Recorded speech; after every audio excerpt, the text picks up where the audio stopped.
นี่เลยเฮาห้านนี้เป็นห้านประจำที่เฮามาซื้อข้าวเดี๋ยววันนี้เฮามาเบิ่งกันว่ามันมีปิ้งไก่บ่เดี๋ยวเฮาสิมาตำบักหุ่งเองว้าวเฮาน่าจะได้เป็นแบบไก่หรืออย่างสักอย่างนี่แหละโอ้โหคือกันเลยค่ะเบิ่ง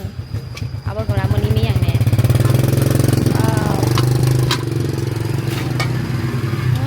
มีแกงเห็ดอีกแล้วใส่ขวาออกไก่ว้าวมาจะเอามาต่ำเข้าทั้งใดทางนี้บ่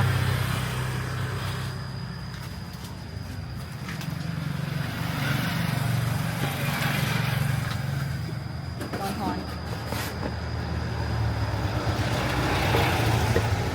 แน่ใจรู้เนาะอยากยาตัวเองต่ำมาแซ่เริ่มมา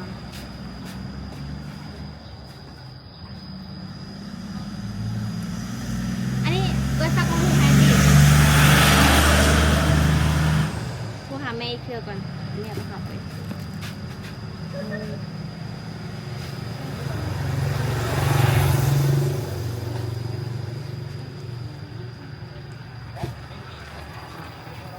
อันดับแรกเป็นของตกใส่เป็นหมู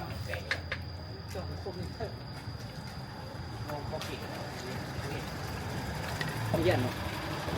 เฮียนมาใหม่มาเฮียนมาอยู่เขาอ่ะ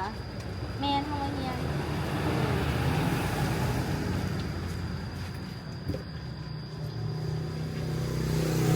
ว่าแม่กับบุญฮับ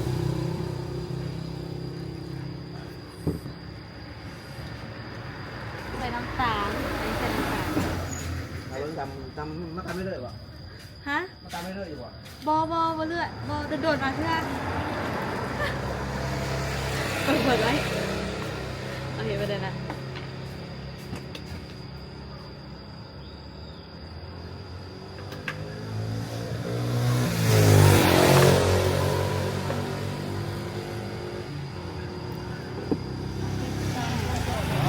มักเพชรมีเพชรแห้งบ่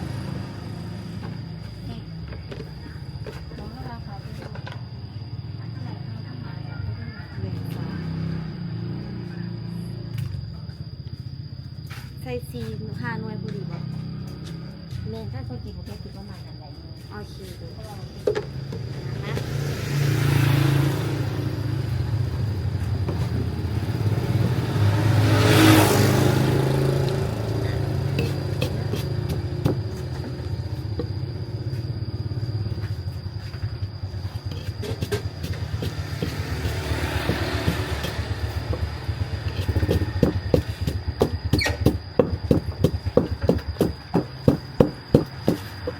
ดูการค่ะ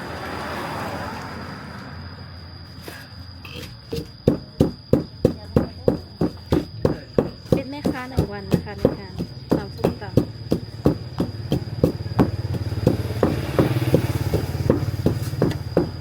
เป็นแม่ค้าส้มตำ1 วัน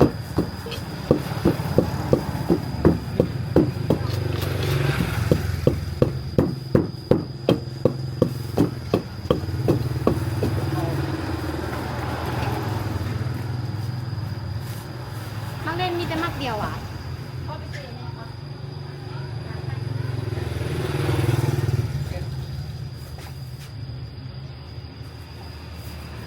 ว่ามักเดียวก็ได้แล้วใช่มักเดียวก็ได้แล้วไปตลาดเยอะเลย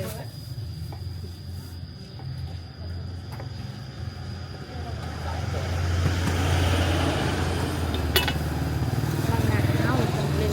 หนาวจะเป็นลูกไทยได้เลยทุกคนเด้อแซ่บบ่แซ่บโอ้โห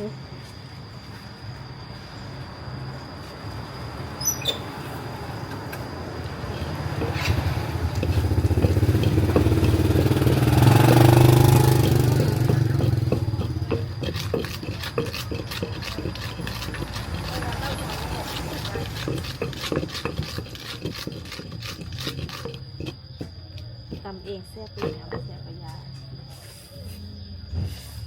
แซ่บปะยาอันนี้ปลาแดกใส่ปลาแดก เปิดแล้วไม่ได้เป็นเลยไม่ได้เกี่ยวกันนี่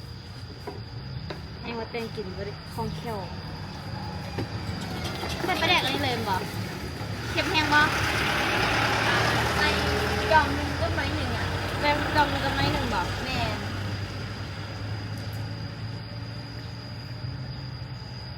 ยองหนึ่ง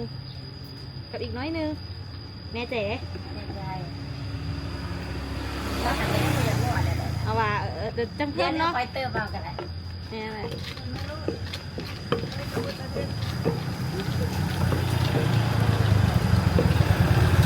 ถ้ามีงานนี่อย่างรถคือหลายเนี่ย มันเป็นมุมแค่นั้น อ๋อ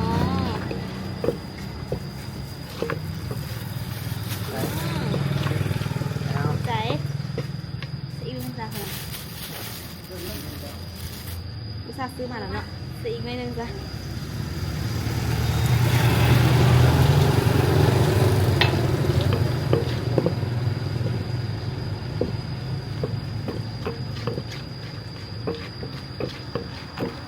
ชิมก่อนป่ะ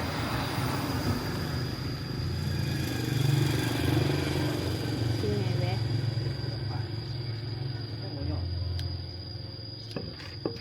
บเปรี้ยวอ่ะตัวสิได้กินต่ำไปเลยอะต้องใช้เวลา ส่งงานไว้หนึ่ง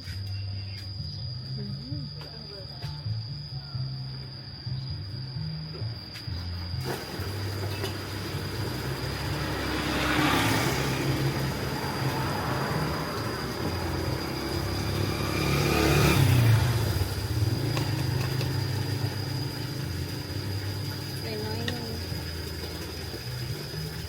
อ่ะขอคอนย่านมันก็แซ่บว้าวใส่บะฮุ่งเอาบุ้งเหรออันนี้กลับใส่เลยใส่หลายใส่หน่อย เอาใส่ ใส่ได้ว่ะ เหลือมาแล้วใส่ได้ แล้วก็ตัดเองนี่มะนาวสิมาตับดูเลยหลายโคตร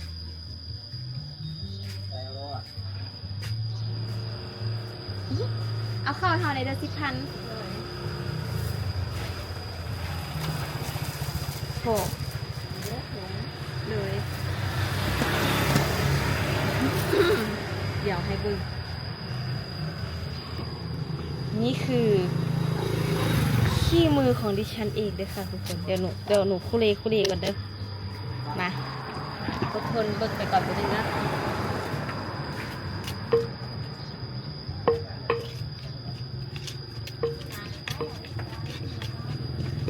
หลาล่ะ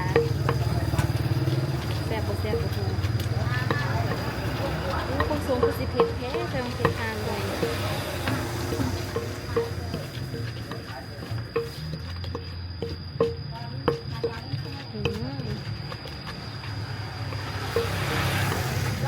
เป็นแต่เสื้อ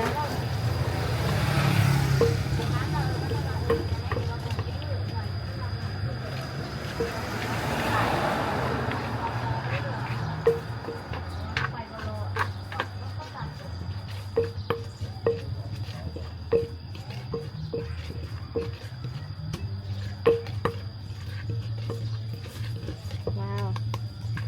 ลุ้นแต่ว่าประสิทธิ์สินเนี่ย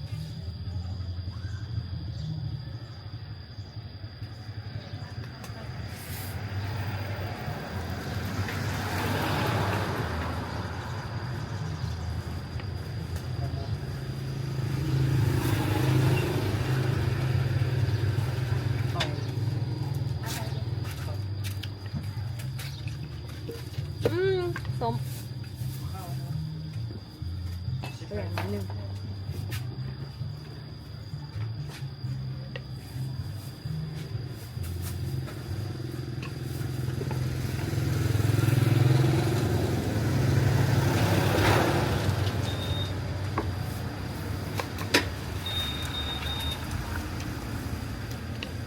ฉีกพอแล้ว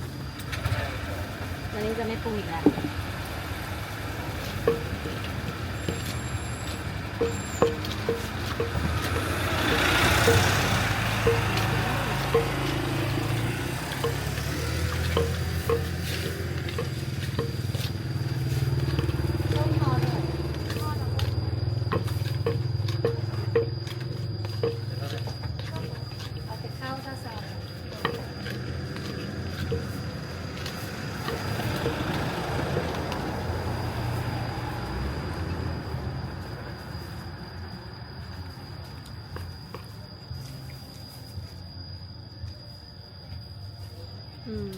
แปลกๆ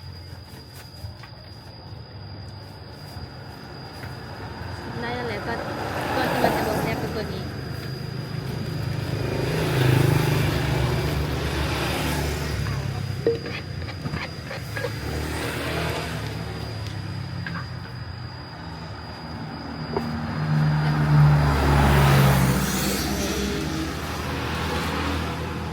ว้าวอันนี้ตักใส่ถุงให้แน่ได้บ่เขาตักกันมาสิเฮียว้าวเอ็มไปตักแซ่บบ่ ทำหน่อยเถอะ ฮะประมาณนี้แหละ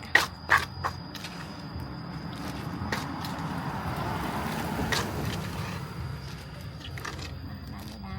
กินแล้วก็ปุ่น มีข้าวปุ้น นี่มีดัน ท่านใด นี่มีทานฟ้านี่ทานพันก็ได้สิบพันก็ได้ เดี๋ยวสิไปเบิ่งเลยอีพักกับอีหยังให้แน่บ่มีบ่ พักบุก ผักบ่งโอเคอุ้ยมากเลย อันนี้น้ำ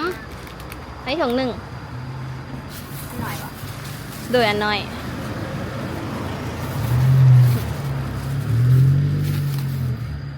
โอเค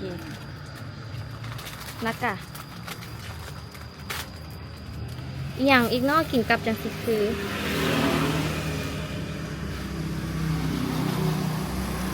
ขาไก่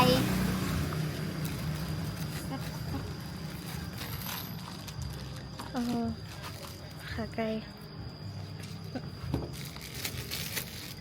นี่มัน อ่ะสอง โดย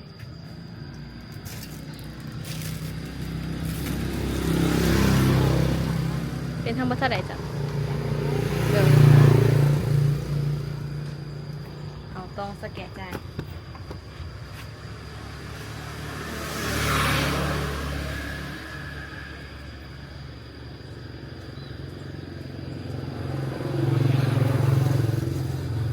62,000ตำมะพุง5น้ำเศร้าครับปกติของขาย3,000 เอาเข้าหน่อย